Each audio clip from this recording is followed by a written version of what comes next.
Et Dieu va également commencer à te faire grandir dans différents niveaux spirituels.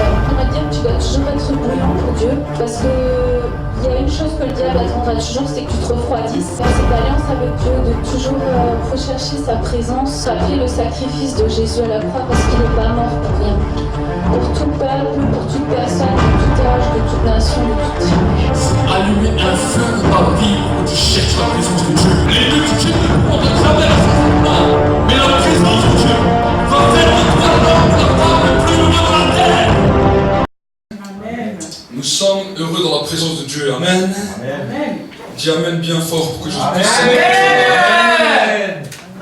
Nous sommes heureux dans la présence de Dieu et nous aimons bien quand les choses sont chaudes. Amen. Amen. Dieu n'est pas un Dieu qui est tiède, mais la Bible nous dit que Dieu est un Dieu chaud, même un Dieu bouillant, même un Dieu explosif. Amen. Dieu a créé l'être humain chaud. Amen. Le sang de l'homme même est chaud. Le sang de l'homme n'est pas froid, mais le sang même de l'homme est chaud pour nous montrer que notre température dans la dimension spirituelle, nous devons être bouillants, nous devons être explosifs. Amen. Amen. Et quand le Saint-Esprit commence à venir impacter notre vie, il se passe toujours quelque chose. Amen. Amen. Alors avant que nous puissions aller plus loin, je vais juste rectifier quelque chose que j'avais dit la semaine dernière. Parce que la semaine dernière, quand j'ai donné un témoignage, j'avais dit que le bébé, il marchait déjà. En fait, le bébé ne marche pas encore, il s'est levé le lendemain. Amen. Le frère m'a téléphoné, il m'a dit, tu as dit qu'il a marché, mais en fait, il s'est levé. Donc, je voulais juste le rectifier. Le bébé n'a pas marché à 7 mois, mais il s'est levé la première fois, le lendemain après la prière. Amen. Amen. Et nous voulons vraiment bénir Dieu. Nous aurons aussi normalement une convention, soit le premier week-end du mois de février, soit le deuxième week-end. Je dirai encore la date exacte avec le pasteur Mahmoud qui viendra au milieu de nous pour nous prêcher l'évangile et pour nous apporter ce que Dieu lui a mis sur le cœur. Amen. Amen. Donc mettez déjà peut-être en réserve cette date, soit le premier week-end, soit le deuxième week-end du mois de février. Nous aurons ici une convention le dimanche matin où nous entendrons encore la parole de Dieu. Amen. Amen. Et aujourd'hui nous allons prier pour le temps de la parole. Et je crois que Dieu va encore te parler ce matin. Amen. Amen. Regarde ton frère, regarde ta soeur, dis-lui, Dieu va encore te parler ce matin. Amen. Nous avons aussi, je voulais encore donner l'information, j'avais oublié encore de donner l'information. Nous avons notre soeur Georgette qui chantait aussi au milieu de nous, à la chorale qui est partie sur Lyon, qui a déménagé. Donc, nous a dit qu'elle est allée là-bas pour habiter.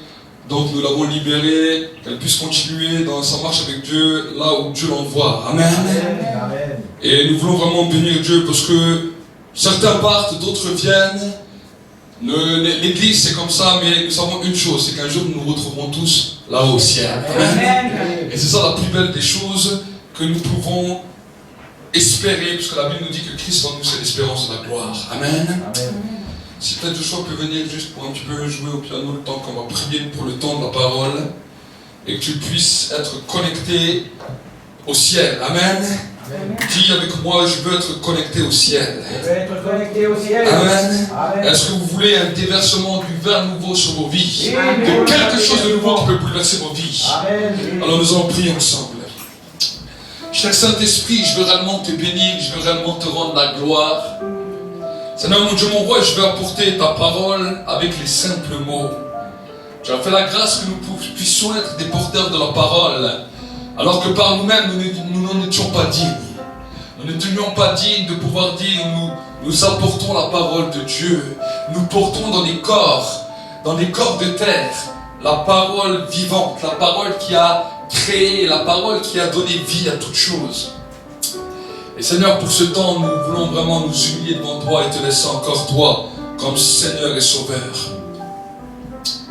Parle à chaque cœur ce matin encore. Et que le vin nouveau puisse commencer à se déverser. Que l'huile de l'onction et le vin nouveau puissent commencer à se déverser.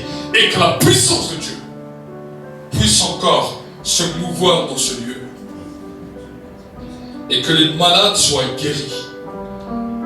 Que ceux qui avaient des problèmes avec des puissances des ténèbres soient libres et que ta grâce soit manifestée encore. Nous te bénissons, te rendons grâce. Dans le nom de Jésus. Amen. Acclame pour le Seigneur. Et aujourd'hui, j'aimerais vous encourager à ouvrir votre Bible dans le livre de Romains au chapitre 5 et au verset 8. Et nous allons voir ensemble ce que la Bible nous dit. Romains chapitre 5 verset 8. Nous ferons exprès la Sainte Seine à la fin parce que le message que nous allons donner, la Sainte Seine en fait partie. Amen. Amen. Il y a des fois des moments où nous faisons la Sainte Seine avant, des fois nous pouvons la faire à la fin, des fois nous pouvons la faire au début du culte. Nous n'avons pas un ordre bien défini. Parce que nous voulons que le Saint-Esprit puisse conduire et diriger les choses. Amen. Amen. Nous ne voulons pas faire les choses simplement d'une manière religieuse, mais nous voulons vraiment faire les choses conduites par le Saint-Esprit. Romains chapitre 5 et au verset 8, nous allons voir ensemble ce que la Bible nous dit. La Bible nous dit, on peut commencer vers le verset 7, ou au verset 6 même, car lorsque nous étions encore sans force, Christ, au temps marqué, est mort pour des impies. À peine mourrait-on pour un juste. Quelqu'un peut-être aurait le courage de mourir pour un homme qui est bon. Mais en ceci, Dieu prouve son amour envers nous. Lorsque nous étions encore pécheurs, Christ est mort pour nous. À bien plus forte raison, maintenant que nous sommes justifiés par son sang, serons-nous sauvés par lui de la colère. Amen. Amen.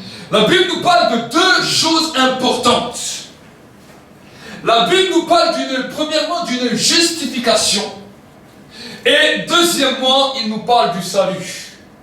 Bien souvent, nous pouvons mélanger les choses, nous pouvons mélanger le salut, mais la Bible nous dit que nous avons été justifiés à cause du sang, mais que nous avons été sauvés par sa grâce. Amen. Amen. Qu'est-ce que cela veut dire? Qu'est-ce que cela veut bien vouloir dire? Être justifié par le sang et être sauvé par la grâce.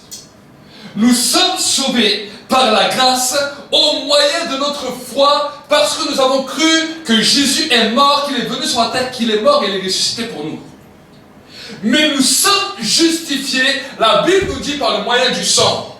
Autrement dit, que si tu mets ta foi dans le sang de Jésus, tu peux être certain que devant Dieu, tu peux dire que sur la terre, tu fais partie des justes.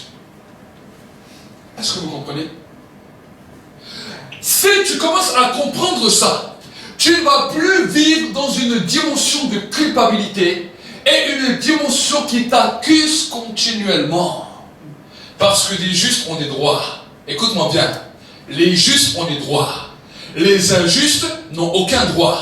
Les injustes sont condamnables. Les injustes peuvent aller en prison. Ceux qui ne pratiquent pas la justice dans notre temps, dans notre ère, dans notre même pays, soi-disant développé, si quelqu'un ne pratique pas la justice, il est condamnable par la justice. Si quelqu'un n'est pas juste au sein de notre nation, par rapport aux lois de notre pays, même en France, il est condamnable et il est passible même en fonction de son degré de culpabilité, il peut même aller jusqu'à la prison. C'est une réalité. Et j'aimerais vous dire que dans le monde spirituel, c'est exactement la même chose. Tous ceux qui ne sont pas justes sont condamnables. Et en fonction du degré de condamnation qui repose sur leur vie peut être un calvaire et leur vie peut être une défaite. Est-ce que vous comprenez? L'être humain sur terre, quel qu'il soit, peu importe sa nationalité, peu importe sa culture, peu importe de là où il vient, s'il n'est pas trouvé dans le ciel, dans la dimension des justes, alors il est condamnable. Amen. Peu importe sa religion. Et cela depuis la nuit des temps, depuis que l'homme a péché. Voilà pourquoi quand Dieu a décidé de mettre certains hommes à part, il a parlé à Abraham. Il a dit, je ne peux pas parler à Abraham en fonction de sa justice sur terre. Parce que Abraham n'était pas quelqu'un de plus juste que toi ou de moi. Il n'était pas meilleur que toi et moi.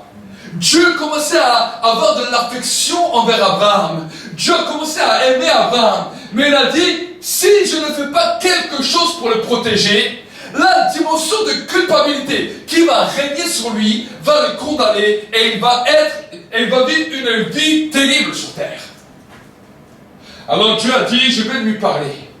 S'il m'écoute, s'il croit à ce que je lui dis, je vais le justifier par la foi. Amen. Amen. La Bible nous dit que Abraham crut et à cause de sa foi, il fut justifié par la foi. Amen. À partir de ce moment-là, un homme a commencé à être donné dans le monde spirituel dans lequel Dieu, ses anges et aussi Satan et ses démons ont entendu que sur terre, il y avait des hommes qui ont été mentionnés comme justes. Amen. Et la Bible nous dit que tout au long de la vie de ces patriarches, l'ennemi a essayé de les condamner. L'ennemi a essayé de nuire à eux.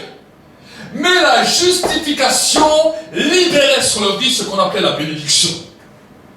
La bénédiction n'est pas quelque chose qui vient gratuitement sur une vie parce que tu as une belle tête et on te dit, oui, voilà, tu as une jolie tête, aujourd'hui on décide de te bénir. La bénédiction est un fait. Parce que tu es juste, la bénédiction te poursuit. Écoute bien. Parce que tu es mentionné comme juste, la bénédiction te poursuivra. Mais le problème, c'est comment être mentionné comme juste. Nous pouvons voir que les patriarches ont eu des fois la foi, à d'autres moments, ils ont eu des crises de foi. Et chaque fois qu'ils sont passés par des crises de foi, ça leur a posé des problèmes terribles. Des problèmes terribles. Et le diable avait trouvé une faille dans les hommes. Il avait vu que la bénédiction était là de Dieu. Mais que si l'homme sort de cette dimension de justice, il peut être condamnable et il peut avoir des droits sur lui. Voilà pourquoi même que quand Dieu a donné les lois à Moïse, il lui a dit, voilà, si tu obéis, voici toutes les bénédictions qui te suivront. Voici, si tu n'obéis pas, voici toutes les malédictions qui vont s'attacher à toi et qui vont te suivre. Au point que quand même le peuple d'Israël est entré dans le pays promis. Il y avait deux monts. Une montagne dans laquelle des hommes sont montés jour et nuit, 7 jours sur 7, 24 heures sur 24, dans lequel ils disaient à haute voix la bénédiction. Et un autre mont, dans lequel des autres hommes montaient, 7 jours sur 7, 24 heures sur 24, et ils disaient les malédictions. Et si le peuple se trouvait dans une position juste et favorable devant Dieu, ils évitaient la bénédiction. Mais s'ils se trouvaient dans une position d'injuste, ils évitaient la malédiction. Pourtant, ils étaient le peuple de Dieu. Pourtant, ils étaient le peuple que Dieu avait choisi. Ils étaient le peuple les descendants de la promesse. Et pourtant, eux-mêmes étaient liés aux mêmes règles. Soit la bénédiction, soit la malédiction. Et le monde a continué. Et le diable a su qu'il arrivait bien souvent, et nous pouvons voir à travers tout l'Ancien Testament, nous pouvons voir que les hommes et les femmes qui étaient issus de la descendance d'Abraham sont passés beaucoup de fois par la malédiction. Beaucoup de fois, ils ont été maudits. Beaucoup de fois, la malédiction s'est attachée à eux. Beaucoup de fois, même jusqu'à aujourd'hui, jusqu'à notre ère aujourd'hui, nous voyons que le peuple d'Israël a souvent été frappé par la malédiction et a souvent été touché, comme bien sûr toutes les autres nations du monde. Mais Israël n'a pas été épargné. Pourquoi? Parce que tant qu'Israël ne s'est pas trouvé dans une position de justice, il était condamnable. Dès qu'il revient dans la dimension de la justice, voici que la bénédiction le suit. Alors maintenant, nous, quand on entend ça, nous, on est des nouvelles naissances. Quand Jésus est venu, la Bible nous dit que nous sommes devenus une nouvelle naissance, une créature d'en haut. Amen. Vous me suivez jusqu'à là? Oui. Donc maintenant, la Bible nous dit que nous avons été sauvés par la grâce. Oui. Le ciel nous a été donné. Le ciel nous a été ouvert. Nous avons été pas sauvés. Ce qu'on appelle sauvés, c'est être mis à part pour Dieu. Être mis à part pour Dieu. Nous n'avons pas mérité ça à cause de nos ancêtres. Nous n'avons pas mérité ça à cause de gens qui nous ont précédés. Nous avons mérité ça par la grâce parce que Dieu l'a décidé et par son amour. Amen. Amen. Maintenant, c'est super. Pour le ciel, c'est super. Nous avons accepté Jésus dans notre cœur. Nous vivons sur la terre avec une espérance en nous que le jour où nous quittons cette terre, nous savons où nous allons. C'est super, c'est extraordinaire. Mais dans la vie sur terre, si simplement la dimension de l'évangile se limite seulement au salut, ça nous pose un problème. Parce que sur terre, on va être au même degré que toutes les autres personnes, on va vivre les mêmes difficultés que toutes les autres personnes, on va vivre les mêmes problèmes que toutes les autres personnes, et notre vie ne changera rien. Du temps d'Abraham, Dieu s'est choisi Abraham, il s'est choisi un peuple pour les sauver, pour les mettre à part. Mais nous voyons que dès qu'il sortait de la dimension de justice, qu'on appelle la foi, il tombait et la malédiction le suivait. Et Jésus a su très bien, le Père a vu très bien, que si seulement les enfants de Dieu étaient justifiés seulement à travers leur foi, le lundi, tu n'aurais pas de problème, parce que tu sors de l'église le dimanche. Mais le mardi, ça devient un peu plus difficile. Alors le mardi soir, tu es un peu remonté pour ceux qui viennent. Ceux qui ne viennent pas, c'est déjà un peu plus dur. Et le mercredi, ta foi a déjà chuté. Le jeudi, c'est directement catastrophique. Tu ne sais même plus comment prier, tu ne sais même plus comment croire. Et le vendredi, n'en parlons pas. Je ne sais pas si ça vous parle. Mais quand tu te retrouves dans une situation comme ça, si ça serait seulement au moyen de ta foi, le vendredi, la malédiction directe s'attache à toi et tu es déjà foutu. Tu es déjà foutu. Et la Bible dit qu'à cause du manque de connaissance, le peuple périt. Beaucoup d'enfants de Dieu se retrouvent dans ce cas-là parce qu'ils n'ont pas compris les lois spirituelles. Amen. La justification était une justification par la foi. Nous étions juste par la foi du temps de la promesse d'Abraham. Mais à partir du temps de Jésus, notre foi est seulement là pour que la grâce continue à se manifester. Mais la Bible nous dit que nous sommes justifiés à cause du sang de Jésus. Amen. Amen. Amen. Nous sommes devenus justes à cause du sang de Jésus-Christ. Regardez ce que la Bible nous dit. C'est pour cela que je vous ai dit un petit peu l'histoire. Parce que des fois, si on vous explique seulement les choses sans connaître l'histoire, vous n'allez pas comprendre. Regardez ce qu'il nous dira. Dans le verset 9, Romains 5, verset 9, à bien plus forte raison, maintenant que nous sommes justifiés par son sang, serons-nous sauvés de lui, par lui, de la colère. C'est un fait. La Bible nous dit que maintenant nous sommes non justifiés ni par nos œuvres, ni par notre foi, mais nous sommes justifiés par son sang. La foi est le moyen que nous nous approchons de Dieu. La foi est le moyen dans lequel nous nous positionnons en Dieu. Mais nous ne sommes plus justifiés par notre foi. Parce que vu que notre foi est des fois forte, des fois pas forte, des fois elle est bien, des fois elle n'est pas bien, et bien ça, si on serait justifié par la foi comme Abraham, comme les autres qui nous ont précédés, ça nous poserait des problèmes énormément. Amen. Mais le diable sait que beaucoup d'enfants de Dieu ne connaissent pas cette règle, qu'ils ne savent pas cela. Donc quand toi, tu es dans une position où ta foi est basse, tout d'un coup, tu sens plein de pensées d'accusation, plein de pensées de découragement, plein de pensées de désespoir. Et si tu arrives encore des problèmes, tu dis, ah, de toute façon, je le mérite, je n'ai pas bien marché avec Dieu, et je n'étais pas vraiment correct avec Dieu, et voilà. Et tu commences à te faire tout un tas de pensées, tout un tas de raisonnements qui commencent à te détruire et à te démanteler totalement.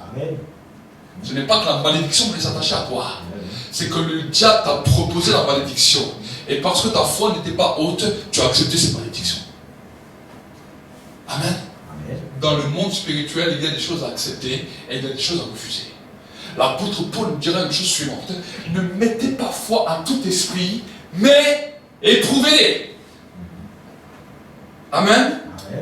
La bénédiction sur la vie d'un enfant de Dieu ne va pas dépendre de tout ce qu'il va bien faire ou pas. La bénédiction sur la vie d'un enfant de Dieu dépend à cause du sang de Jésus-Christ qui a été coulé pour toi. Amen, pasteur, oui, c'est vrai. Amen. Oui. À cause de ce sang, tu as le droit à l'héritage. à cause de ce sang, tu as le droit d'être appelé juste.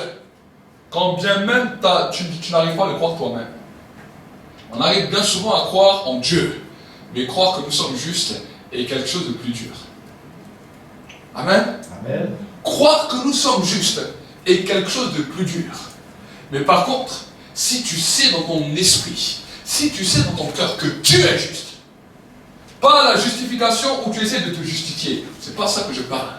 Quand nous faisons des péchés, oui, nous confessons nos péchés à Dieu. Mais ce n'est pas parce qu'on a péché, parce qu'on a confessé nos péchés à Dieu, que maintenant nous sommes parmi les injustes.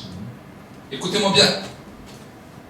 Celui qui veut demeurer dans le péché, le sang va être là pendant un temps. Mais s'il ne comprend pas ça, le sang n'aura plus de valeur pour lui. Est-ce que vous comprenez? Voilà pourquoi ce que tu peux faire par rapport au péché, fais-le. Tu te détaches du péché. Mais ne crois pas que parce que seulement tu t'es détaché du péché, c'est ça qui t'a rendu juste. Non. Ce n'est pas ton détachement du péché qui t'a rendu juste, mais c'est le sang de Jésus qui t'a justifié. Amen. Amen. Oui. Amen. C'est le sang de Jésus. Est-ce que ça veut dire qu'à cause de cela, je peux faire tout et n'importe quoi? Non. Parce que sans pardon, sans demande de pardon, il n'y a pas d'effusion de sang. Écoute-moi bien. Sans demande de pardon, il n'y a pas d'effusion de sang. Donc celui qui vit dans le péché et qui vient à l'église, qui dit « Ah, mais moi je viens dans ma pensée », sans demande de pardon, il n'y a pas d'effusion de sang. Voilà pourquoi le diable a des fois parlé, dans certaines églises, il a dit « Maintenant vous êtes enfants de Dieu, vous n'avez plus besoin de demander pardon à Dieu, vous n'avez plus besoin de vous repentir, vous êtes justifiés en Christ. » J'ai vu des croyants qui marchent comme ça, qui pensent comme ça, qui disent « Je suis enfant de Dieu, je n'ai plus besoin de demander pardon. » Erreur monumentale. Parce que le diable sait très bien que sans pardon, il n'y a pas d'effusion de sang. S'il n'y a pas d'effusion de sang, il n'y a pas de justification. S'il n'y a pas de justification, il n'y a pas de bénédiction. Amen. Amen. Oui. Tout le monde veut être béni. Le monde entier veut être béni. La bénédiction fait partie de notre héritage. Ne me dites pas, je ne veux pas être béni. J'ai entendu un jour des enfants de Dieu qui me disaient, mais moi ça ne m'intéresse pas la bénédiction, je veux seulement Dieu. Arrêtez de dire n'importe quoi. Le monde entier soupire à une bénédiction. Tout le monde, nous voulons être bénis. Tout le monde. Si toi tu refuses la bénédiction, tu dis, ah mais moi j'ai pas besoin de la bénédiction, alors j'aimerais te dire que c'est que dans ton esprit tu n'es pas encore justifié. Tu te sens tellement coupable. Il y a tellement encore d'accusations que tu refuses même le bonheur pour toi-même. Est-ce que vous comprenez? La bénédiction fait partie d'un héritage.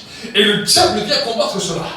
Parce qu'il sait que le jour où les enfants de Dieu comprennent que dans le pardon, il y a une effusion de sang, que c'est ce sang-là qui m'a justifié, et que c'est à cause de ce sang que je suis juste, alors à ce moment-là, rien ni personne ne pourra arrêter la bénédiction. Amen. Rien ni personne. Mais tant que nous ne comprenons pas ça, c'est là où on va commencer à avoir des problèmes, et c'est là où on va continuer à ne pas avancer. Et ce matin, ce que j'aimerais parler, j'aimerais vous parler du prix du sang. Amen. Le titre de mon message ce matin, c'est le prix du sang. Vous savez, dans le monde spirituel, le sang a une grande importance. Tant dans le domaine de Dieu, que tant dans le domaine du royaume des ténèbres. Vous savez que chaque fois que les puissants des ténèbres ou que les gens qui travaillent dans l'occultisme ou dans la sorcellerie font des pactes ou font des alliances, ils ont besoin du sang. Ils ont besoin du sang pour pouvoir évoluer. Ils ont besoin du sang pour pouvoir faire certaines choses. Des fois, ils vouent des familles, des fois, ils vouent des villages, ils vouent des villes entières pour avoir une opportunité et pour livrer ça à Satan. Souvent, nous pouvons voir même dans nos pays, il y a des choses qu'on ne comprend pas. On peut voir même des fois dans nos pays, les civilisations qui sont totalement déréglées, les gouvernements qui sont totalement déréglés, avec des choses, avec le péché qui est à tue-tête, à gauche et à droite. On se pose la question.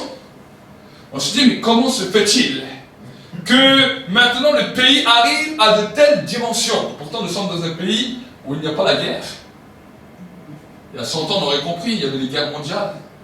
Vous allez dans certains pays d'Afrique, vous pouvez comprendre, il y a des guerres, ils se massacrent à la hachette, ils se massacrent avec tout ce genre de trucs. On dit, là-bas c'est normal qu'il y a la sorcellerie, le sang est partout.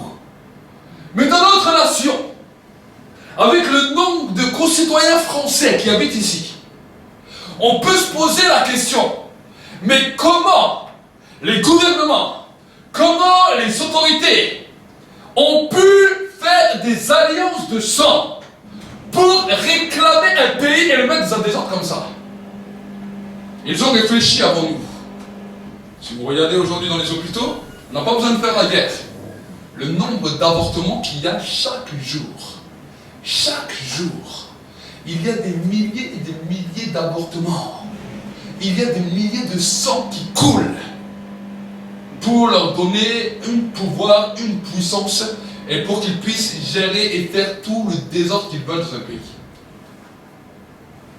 Écoutez-moi bien, on est des êtres spirituels, on parle de la dimension spirituelle. Ça peut peut-être choquer, mais un avortement est un meurtre. Amen. Amen. Ils n'ont plus besoin de faire la guerre. Aujourd'hui, ils peuvent tuer les enfants avant même qu'ils naissent. Ils détruisent des étoiles avant même qu'elles arrivent. Ils détruisent des destinées avant même qu'elles sont là. Et avec tout ce sang récolté, il leur faut juste encore quelques meurtres, quelques petits problèmes, quelques petites situations, des problèmes, et c'est bon, ils arrivent à mettre un désordre dans une nation. Et nous, qu'on est là, qu'on est l'Église, qu'on est censé recevoir la bénédiction pour pouvoir impacter, nous sommes encore en train, dans la dimension primaire, de combattre avec nos pensées, parce qu'on est accusé, parce qu'on est dans une position d'accablement, parce qu'on est dans une position de découragement, parce qu'on est dans une position de désespoir, et qu'on n'a pas compris qu'on a été justifié par le sang de Jésus. Amen. Amen. Voilà pourquoi la dimension de la prière est importante. Et voilà pourquoi la dimension du pardon. Le pardon n'est pas simplement un temps où je dis Seigneur, tu vois, j'ai péché, je te demande pardon. Non, le pardon est un renoncement. Le pardon est un changement. Le pardon est une transformation d'attitude qui libère le sang de Jésus sur nos vies et qui nous justifie. Amen. Amen. Nous décidons de changer, nous décidons d'être transformés avec le nombre de croyants nés de nouveau, même dans notre nation. Il est vrai que nous ne sommes pas énormes comparé à toute la population. Mais si mon peuple sur lequel est invoqué mon nom, s'il s'humilie et s'il revient de ses mauvaises voies, j'interviendrai en sa faveur, je guérirai son pays. Si le peuple de Dieu, si l'Église de Jésus-Christ en France, dans notre nation, commence à comprendre que la dimension du pardon libère le sang, nous allons réclamer le sang. Parce que le sang fait partie de notre héritage. Amen. Amen. Enlevez le sang dans la vie d'un homme et il n'est plus rien. Enlevez le sang dans la vie d'un homme et cet homme n'est plus rien. Cet homme ne vit plus. Nous pouvons seulement vivre au moyen du sang qui coule en nous. Arrêtez le sang dans la vie d'un homme et l'homme meurt. Est-ce que vous comprenez? Le sang est quelque chose d'important et de primordial dans notre vie charnelle, mais dans notre vie spirituelle aussi. Vous savez que les malédictions, quand on parle de malédiction dans la Bible, on nous dit la malédiction s'attachera jusqu'à la 4e, à la 5e génération, elle poursuivra. On nous parle pourquoi de malédiction de cette manière? On nous parle que la malédiction suit même à travers le sang. Mais la Bible nous dit que la bénédiction influera 1000 générations. Est-ce que vous comprenez? La malédiction suit dans le sang, mais la bénédiction suit aussi dans le sang. Amen. Amen. Donc si nous comprenons que l'effusion du sang de Jésus sur notre vie libère la bénédiction, l'impact de cette bénédiction ne va pas seulement s'arrêter à nous, mais la Bible nous dit que l'impact de cette bénédiction influera sur 1000 générations. Amen. Oui. Amen. Mais la Bible nous dit aussi que la malédiction suit 4 à 5 générations. Voilà pourquoi il est important pour ta propre vie et pour la vie de tes descendants de ne pas te laisser avoir ni dans l'abattement, ni dans le découragement, ni dans le désespoir, ni dans toutes ces pensées morbides. Parce que le diable sait que quand il t'a eu là, ça va être difficile pour toi de te sentir juste. Combien de fois nous sommes passés par des temps comme ça? Combien de fois nous sommes passés par des situations comme ça? Et là, pour nous dire que nous sommes justes, c'est difficile. Pourquoi? Parce qu'une forteresse s'est levée. Et vous savez que quand une forteresse se lève, je vais vous expliquer quelque chose qui se passe dans le monde spirituel. Qu'est-ce que c'est une forteresse? Une forteresse, c'est une tour. Si vous voyez dans les châteaux, il y a toujours des forteresses. Il y a toujours des tours, soit autour du château, soit il y a des tours spéciales qui montent. Des fois, on mettait là les prisonniers à l'intérieur, mais dans chaque tour, dans chaque forteresse, il y avait des gardiens. Et ces gardiens étaient là pour maintenir la captivité, soit des prisonniers, ou soit que personne ne puisse venir pour conquérir ce château. C'était à ça que servaient les forteresses. Et l'apôtre Paul nous dit qu'à l'intérieur de nous, il y a toutes sortes de forteresses qui se lèvent contre la connaissance de Dieu et qui nous empêchent de grandir et qui nous empêchent d'avancer. Dans chaque situation difficile, pensée morbide, tout genre de pensées qui viennent nous accuser, des pensées accusatoires, il y a une forteresse qui se dresse, et sur cette forteresse, il y a ce qu'on appelle un gardien. Ce gardien est un démon. Des fois, il habite dans les personnes, des fois, il est en dehors des personnes. Mais une chose est claire, qu'il soit dedans ou dehors, il fait la même chose. Il amplifie les pensées et les paroles que tu as.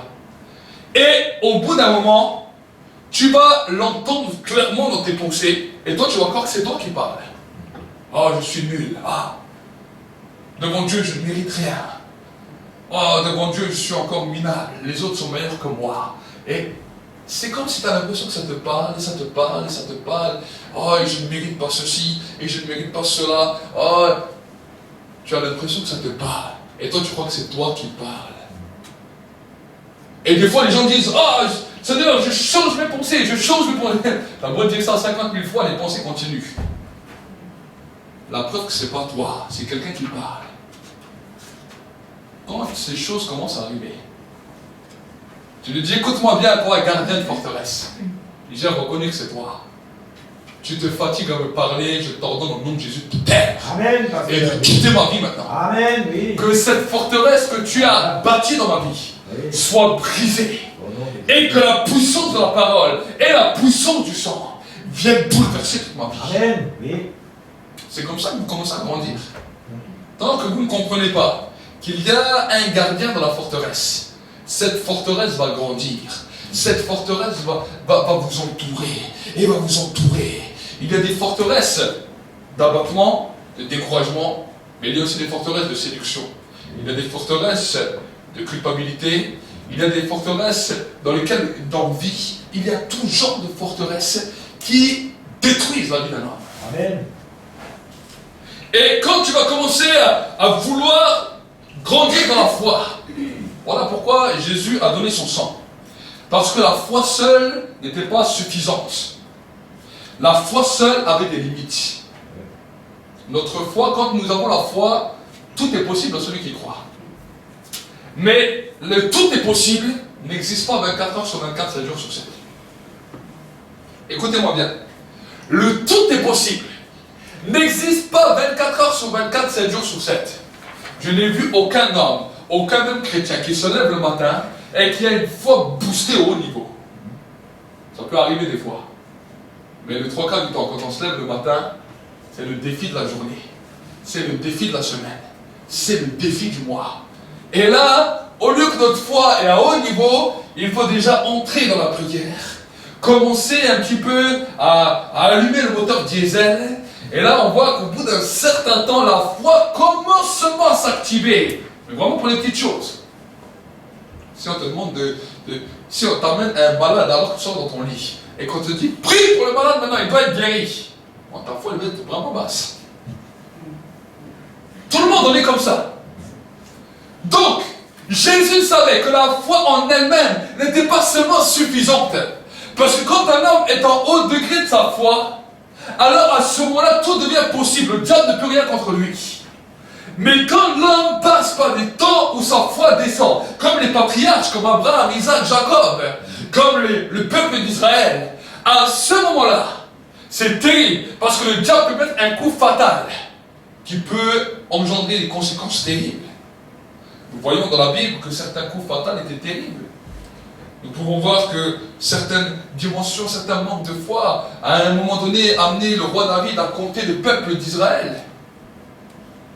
Pourquoi? Parce qu'il entendait le chiffre de ses ennemis et le diable l'a excité. Compte combien de personnes tuent en Israël. Il a envoyé Joab, le chef d'armée, qui a commencé à compter. Et quand il a commencé à compter, voici que le jugement est tombé et que les hommes et les femmes en Israël commençaient à mourir. Jusqu'à ce que David a compris qu'il a fait une erreur et il a demandé pardon à Dieu. Écoutez-moi bien. Ce sont des choses que vous devez comprendre et des choses que vous devez saisir. Si vous vous basez seulement sur votre foi, quand vous n'arrivez pas à vous approcher de Dieu, ça va vous poser problème. Amen. Amen. Amen. La Bible nous dit que quand nous approchons de Dieu, nous approchons par le moyen de la foi. Mais maintenant, pour notre justification, nous sommes justifiés au moyen du sang. Si un matin tu te lèves et tu ne sens pas la foi qui est là, tu sens que la foi est vraiment basse, tu peux sentir le découragement, même le désespoir. Dis-lui, Seigneur, je ne suis pas justifié seulement parce que je crois, mais je suis, premièrement, excusez-moi, justifié à cause du sang qui a coulé pour moi. Amen. Amen. Si tu ne comprends pas tout du message, tu ne retiens pas tout, c'est pas grave. On retient seulement ça. Que tu es justifié au moyen du sang. Et n'oublie pas de réclamer le sang. Et si tu sens que le sang a de la difficulté à venir être libéré sur ta vie, c'est que tu as besoin de pardon. C'est comme ça que nous savons si nous avons besoin de pardon ou pas. La Bible nous dit que le Saint-Esprit combat le monde des péchés. Il combat le monde des péchés quand? Quand le sang n'arrive plus à passer. C'est là où, quand le sang n'arrive plus à passer, hein, quand les artères commencent à être bouchées, que là, il faut consulter un docteur qui fait quoi? Il doit déboucher les artères pour que le sang continue à fluidifier et pour que maintenant les problèmes s'arrêtent. Il y a souvent des artères spirituelles qui sont bouchées à cause du péché. Et nous avons besoin d'une opération qu'on appelle l'opération pardon. Amen. Amen. Sans pardon, il n'y a pas d'effusion de sang. Nous allons continuer. Amen, s'il vous plaît. Oui, amen. Romains 6, verset 22, vous allez voir ce que la Bible nous dit. La Bible nous dit, Romains 6, verset 22, c'est juste le suivant d'après. Mais maintenant, libérés du péché et esclaves de Dieu, vous avez pour fruit la sanctification et pour fin la vie éternelle. Amen. Car le salaire du péché c'est la mort, mais le don gratuit de Dieu c'est la vie éternelle en Christ Jésus notre Seigneur. Amen. Amen. Oui. Mais ce qu'il dit dans le verset 22 est quelque chose d'important, parce qu'il dit, regardez, maintenant libérés du péché. On est libéré du péché à cause de quoi? On est libéré du péché, on est libéré de la malédiction à cause du sang. Et esclaves de Dieu, vous avez pour fruit la sanctification. La Bible nous dit que sans la sanctification et la paix avec tous, personne ne verra le Seigneur. On a entendu parler beaucoup de sanctification, Et j'aimerais vous dire une chose. Faut bien différencier la différence entre la sanctification et la purification. Amen. La Bible nous dit que nous sommes purifiés à cause du sang de Jésus. Nous sommes justifiés à cause du sang de Jésus. Chaque fois que le sang est libéré sur nos vies, nous sommes justes dans le monde visible, dans le monde invisible. Et à cause de notre justice, nous n'avons pas besoin d'attendre 3 jours, 5 jours, 10 jours, 1 an pour la bénédiction. La bénédiction est obligée de nous suivre. Écoute-moi bien. Chaque fois que tu es justifié, la bénédiction est obligée de te suivre. Amen. Amen. Voilà pourquoi la dimension du pardon est importante. Parce que quand tu sors du pardon, tu as le droit tout de suite. Dis avec moi tout de suite. Tout de suite.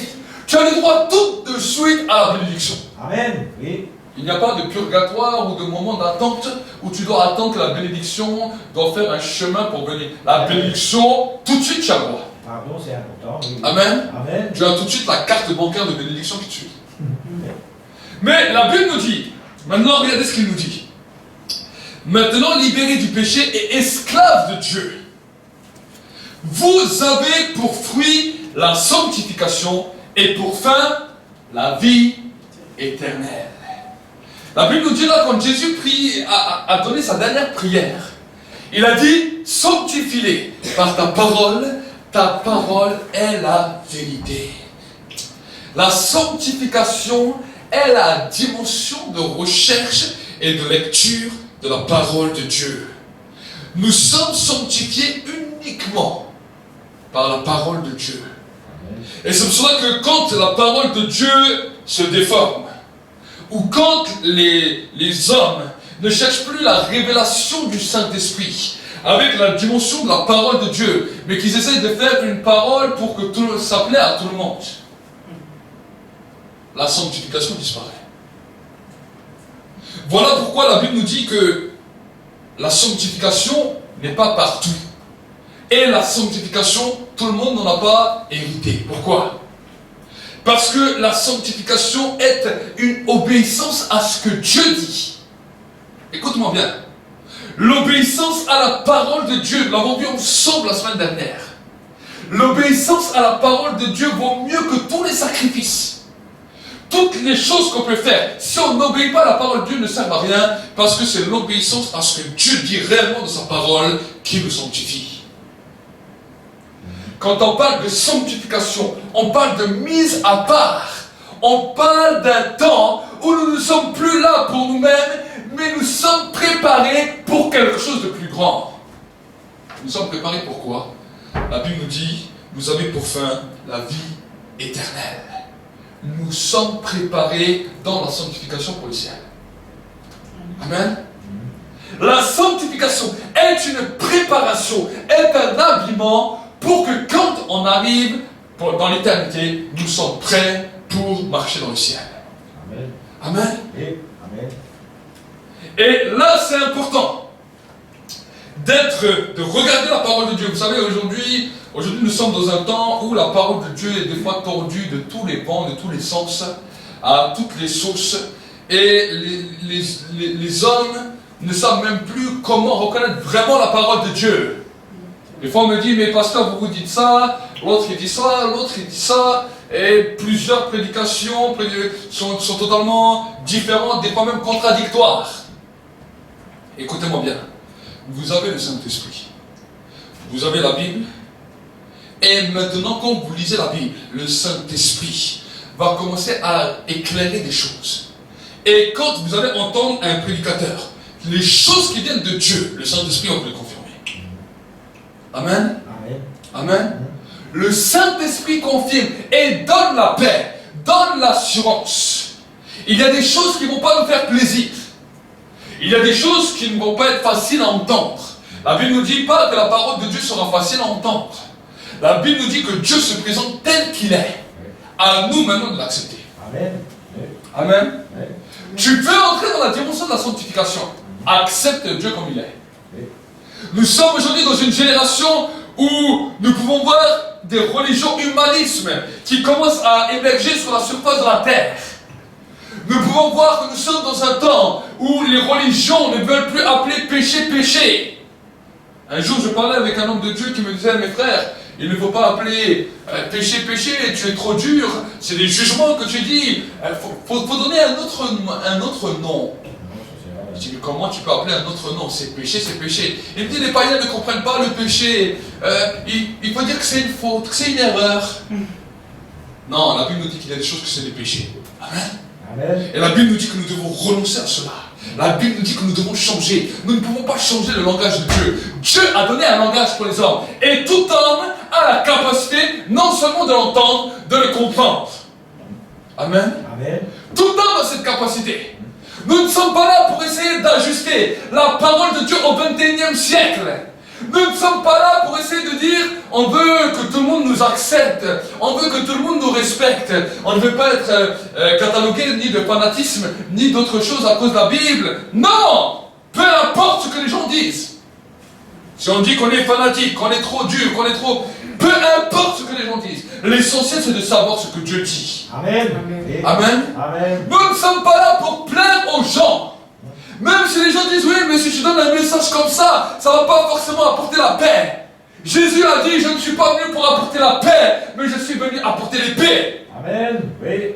La séparation entre ceux qui m'appartiennent et ceux qui ne m'appartiennent pas. Nous sommes dans un temps d'élection. Nous sommes dans un temps où des hommes et des femmes vont commencer à se lever et dire Seigneur, peu importe ce que les hommes pensent. Si on dit qu'on est une secte, alors ils disent qu'on est une secte. Si on dit que nous ne leur plaisons pas, peu importe.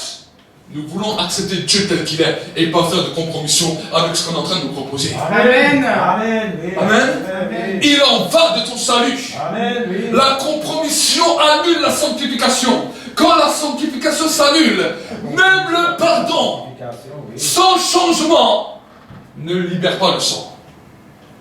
Voilà pourquoi vous voyez dans certaines religions, on invoque le pardon. Sans le pardon véritable, d'une transformation, il n'y a pas d'effusion de sang. Amen. Amen. Oui. Et nous pouvons le voir, que même dans certaines situations de certaines personnes, il dit des fois par les difficultés, tant qu'ils n'ont pas mis le doigt sur le vrai problème, Dieu ne s'arrête pas. Mais quand tu comprends les choses, quand tu te détournes et quand tu changes, à ce moment-là, l'effusion du sang vient. Et la parole de Dieu, qui est libérée par l'obéissance, va commencer à produire du fruit pour la vie éternelle. Amen. Amen. Amen. Oui. Et quel est le fruit pour la vie éternelle? La Bible nous parle de l'assurance. Certaines personnes n'ont pas eu les peurs de la mort. On peut voir certaines personnes dans certains pays persécutées, des fois tuées à cause de leur foi, sans vaincre la mort. Ils ont quitté cette terre en sachant où ils allaient. Amen. Amen.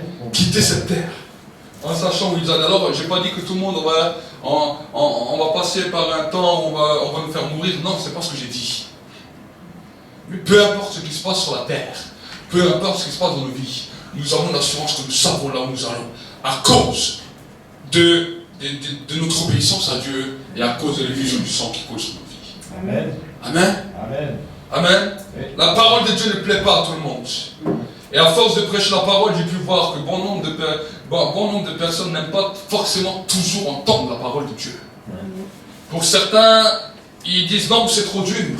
D'autres, ils disent non, tu es trop dur, non, tu es trop extrémiste. C'est pas moi. C'est la parole de Dieu qui est comme ça. Amen. Amen. Oui. Si nous sommes porteurs de la parole, nous devons la porter comme elle est. Dieu se présente de la manière dans laquelle il est.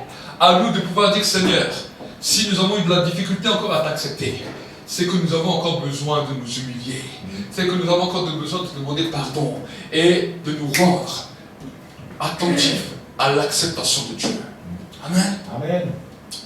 Nous allons continuer. 1 Pierre 2, chapitre 24. Et nous allons voir ensemble encore ce que la Bible nous dit.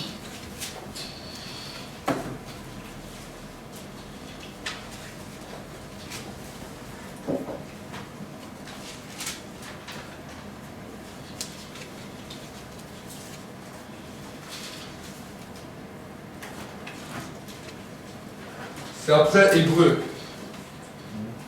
Hébreu, Jacques, 1 Pierre. Et après vous allez sur Pierre. 1 Pierre 2, verset 24. C'est pour cela, des fois, on vous martèle aussi pour pouvoir lire la Bible, pour pouvoir passer du temps avec Dieu. On vous martèle aussi par rapport à la repentance. C'est pas pour rien qu'on vous dit cela. Parce que c'est important pour votre vie. Amen. Amen. 1 Pierre, chapitre 2, verset 24. Alors la Bible va nous dire la chose suivante. On va commencer vers le verset 20. Quelle gloire, en effet, a-t-il de supporter de mauvais traitements pour avoir péché? Si tout en faisant le bien, vous supportez la souffrance, c'est une grâce devant Dieu. C'est à cela que vous avez été appelés, parce que Christ, lui aussi, a souffert pour vous et vous a laissé un exemple afin que vous suiviez ses traces. Lui qui n'a pas commis de péché et dans la bouche duquel il ne s'est trouvé aucune faute. Lui qui insultait ne rendait pas l'insulte, souffrant ne faisait pas de menaces, mais s'en remettait à celui qui juge justement. Lui qui a porté nos péchés en son corps sur le bois, afin que, mort à nos péchés, nous vivions pour la justice. Lui, dans la meurtrissure, vous a guéri. Amen. Amen. Regardez ce que la Bible nous dit bien à la fin. Il dit, afin que, mort à nos péchés, nous vivions pour la justice. Amen. Amen. Dis avec moi, vivre pour la justice. Vivre pour la justice. C'est ça le prix du sang. Le prix du sang est un slogan. Le prix du sang, c'est vivre pour la justice. Chaque jour dans ta vie que Dieu fait est un challenge. Et le challenge que tu as remporté dans la journée, c'est vivre pour la justice. Alors peut-être tu vas me dire, oui, mais si dans ma journée je vis l'injustice, tu n'as pas compris ce que j'ai dit. Vivre pour la justice ne dépend pas des situations qui se passent autour de toi. Mais vivre pour la justice, c'est quand l'effusion du sang est libérée sur ta vie et que tu es trouvé juste aux yeux de Dieu, alors le seul objectif que tu auras dans ta vie, c'est de vivre chaque jour justifié. Parce que tu sais qu'en vivant justifié, la bénédiction te suivra. Amen. La bénédiction te suivra. Chaque fois que tu apprends à vivre pour la justice, la bénédiction de Dieu va te suivre. La bénédiction de Dieu va te suivre. Nous ne faisons pas une idole de la bénédiction. Nous ne mettons pas la bénédiction avant Dieu. La bénédiction est simplement une conséquence parce que nous sommes justes. Amen. Amen. Et l'apôtre Pierre nous dira cela. Il nous dira, afin que, mort à nos péchés, nous vivions pour la justice. Et après il nous dira, lui, dis avec moi, lui, Oui. dans la meurtrissure, Dans la meurtrissure. m'a guéri. M'a guéri. Amen. Dans la meurtrissure, m'a guéri, oui. Ça veut dire quoi? Ça veut dire que là, que dans le sang, il y a eu une meurtrissure. Il y a eu un mal que Jésus a porté pour libérer en nous la guérison. Écoute-moi bien. Le mal dans le sang que Jésus a porté, que Jésus a souffert pour nous, libère la guérison. Tu comprends? Voilà pourquoi, des fois, nous passons à côté. Parce que nous ne savons pas que nous avons été justifiés au moyen du sang. Nous ne savons pas que nous sommes justes. Nous ne savons pas qu'en ayant invoqué le pardon, le sang a coulé. Quand le sang a coulé, nous sommes justes. Et à cause de cette justice, la bénédiction nous suit. Et quand cela crée le mal, ce qu'on appelle une souffrance, on parle d'une meurtrissure, on parle de souffrance. C'est quel genre de souffrance que je vous parle? C'est la souffrance du changement de pensée. Parce que dans vos pensées, vous allez avoir un combat. Mais à un moment, il y a comme une meurtrissure, il y a comme un combat. Et à un moment donné, vous gagnez ce combat et ça crée en vous comme une meurtrissure. Ça brise une mentalité que vous aviez en vous. Ça brise un raisonnement que vous aviez en vous. Ça brise une forteresse que vous aviez en vous. À l'intérieur de vous, c'est comme si vous sentiez une déchirure, quelque chose qui se passe. Mais la Bible nous dit que cette meurtrissure qui vient de Dieu, que Jésus a enduré, libère en vous la guérison. Amen. Oui. Amen. Lui, dans la meurtrissure, vous a guéri. Nous allons continuer toujours dans Pierre. 1 Pierre au chapitre 1 et verset 18. Nous allons un peu avancer dans les Écritures. La Bible nous dit la chose suivante. Dans le verset 17, on va commencer le verset 17. Et si vous invoquez comme Père celui qui, sans considération de personne, juge chacun selon ses œuvres, conduisez-vous avec crainte pendant le temps de votre séjour sur terre. Vous savez en effet que ce n'est point par des choses périssables, argent ou or, que vous avez été rachetés de la vaine manière de vivre héritée de vos pères, mais par le sang précieux de Jésus, comme un agneau sans défaut et sans tache. Il a été désigné d'avance avant la fondation du monde et manifesté à la fin des temps à cause de vous. Par lui, vous croyez que Dieu l'a ressuscité des morts en lui donnant la gloire, afin que votre foi et votre espérance soient en Dieu. Amen. Amen. La Bible nous parle que le sang va libérer sur notre vie la foi et l'espérance pour que nous puissions réellement fonder sur Dieu. Amen. Amen. Et je vais encore ouvrir votre Bible dans le livre de Hébreux. Hébreux 9, verset 22, nous allons voir ensemble ce que la Bible nous dit. Hébreux chapitre 9, verset 22.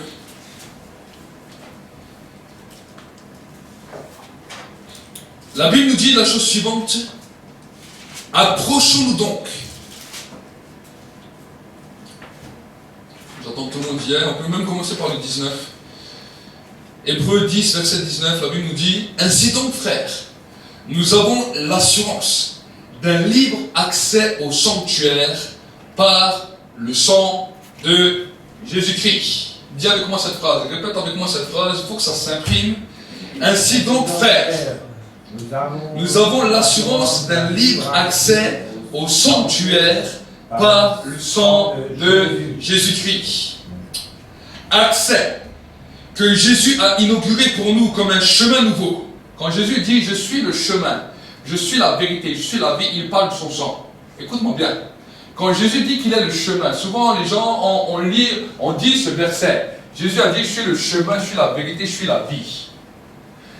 Jésus, quand il a parlé qu'il est le chemin, il parlait de son sang. C'est son sang qui trace le chemin. Amen. Amen. Hébreux chapitre 10, verset 19.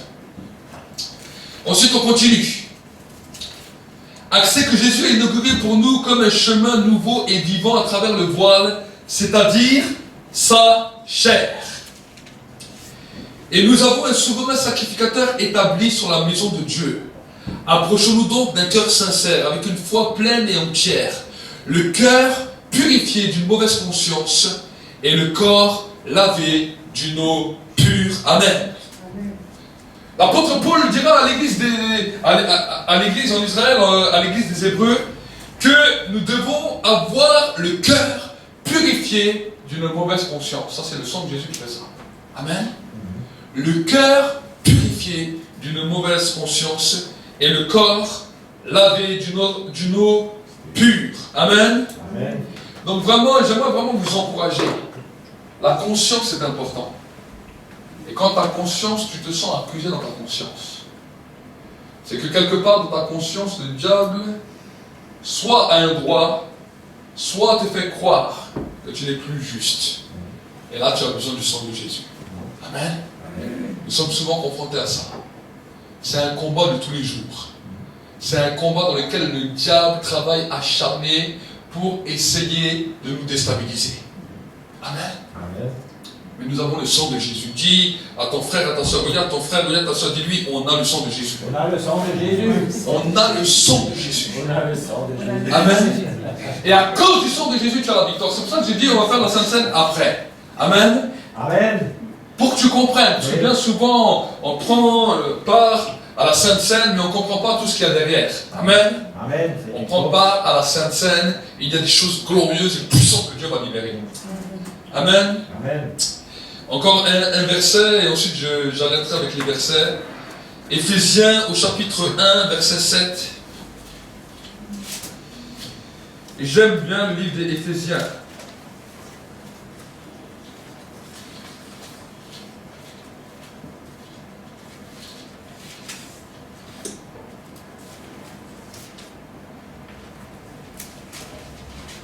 Éphésiens.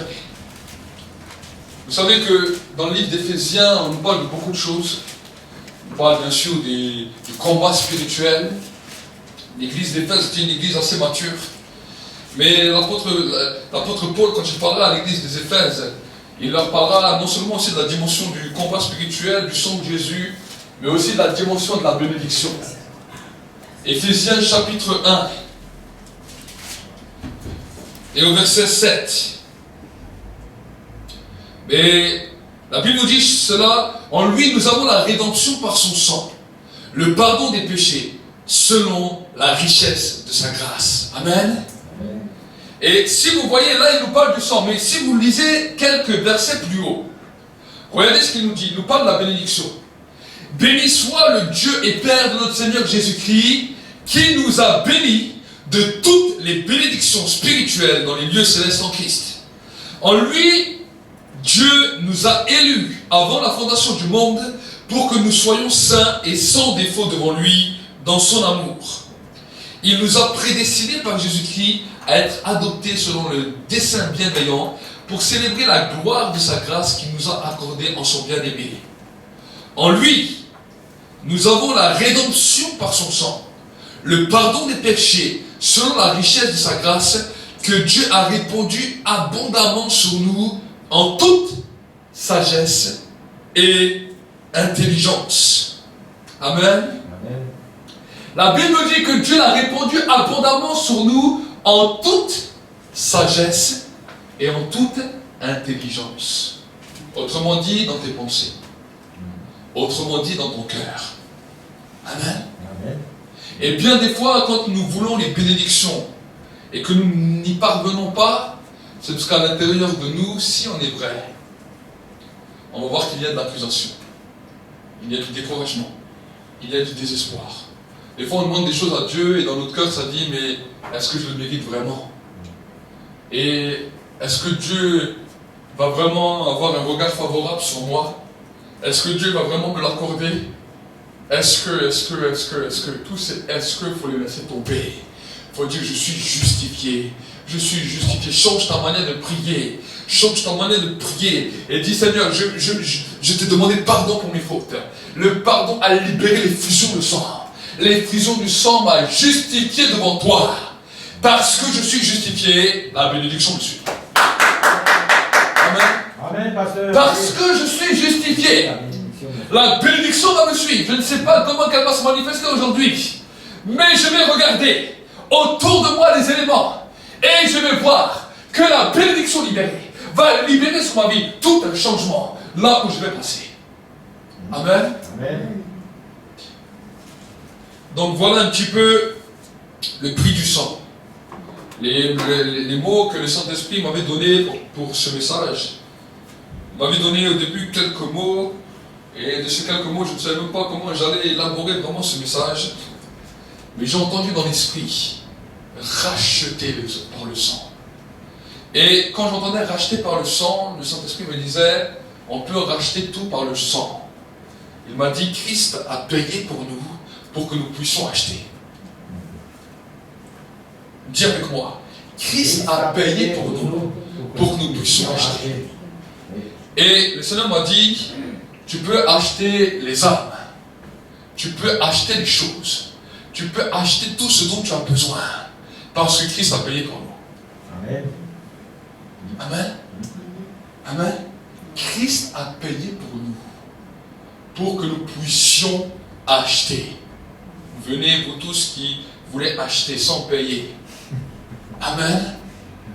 C'est super, je n'ai jamais vu aucun magasin qui fait des promos comme ça.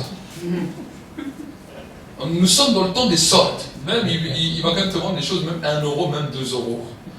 Mais tu n'as jamais vu dans un magasin qui te dit, venez acheter sans payer. Toi, tu as la capacité d'acheter sans payer et tu te sers jamais. Tu attends toujours qu'il faut payer. Il faut que j'ai passé 50 heures, il faut que j'ai passé au moins 1 an vraiment à marcher droit avec Dieu. Là, je peux commencer à avoir quelques bénédictions. Achète sans payer. Amen. Amen. Amen. Christ a payé pour nous. Nous demandons pardon à Dieu. Nous nous saisissons du sang. Nous sommes justifiés. Quand nous sommes justifiés, tout nous est accordé parce que Christ a payé pour nous. Amen. Amen. Christ a payé pour nous. Et là, tu vas voir que l'impact du sang a quelque chose de glorieux parce que tu peux tout acheter. Amen. Amen. Amen. Alors, à vous maintenant d'entrer là-dedans, à vous d'entrer dans ce challenge, que l'année 2020 soit une année exceptionnelle à cause du sang et que le vin nouveau de l'esprit puisse se répandre encore puissamment sur vos vies. Amen. Si peut-être Joshua peut venir.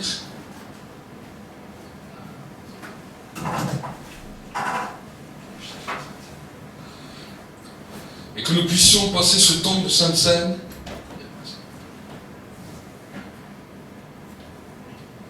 que nous puissions passer ce temps de Sainte Seine et que pendant ce temps où nous passons la Sainte Seine, tu puisses savoir que le sang de Jésus est quelque chose d'important et de primordial. Si peut-être Rémi peut venir, juste pour prier pour le pain et le vin et le distribuer.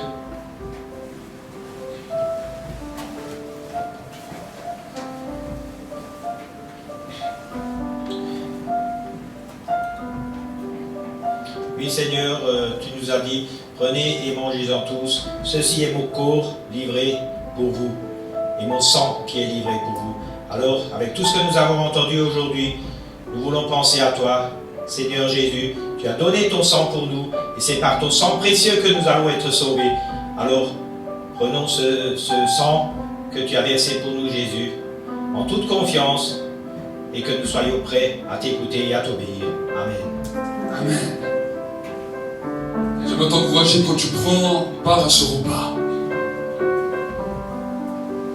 Sache que l'effusion du sang est importante.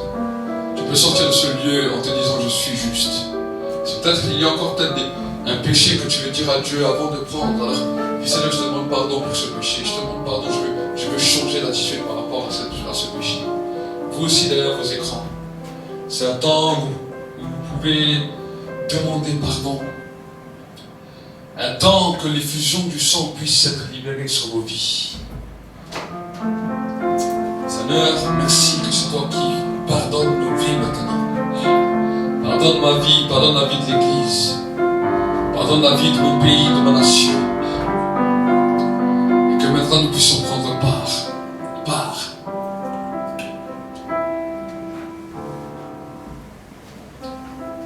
Que nous puissions être justifiés. Rachetés.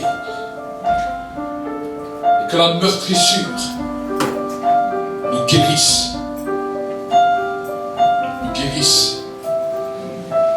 Dans le nom de Jésus-Christ. Dans le nom de Jésus-Christ.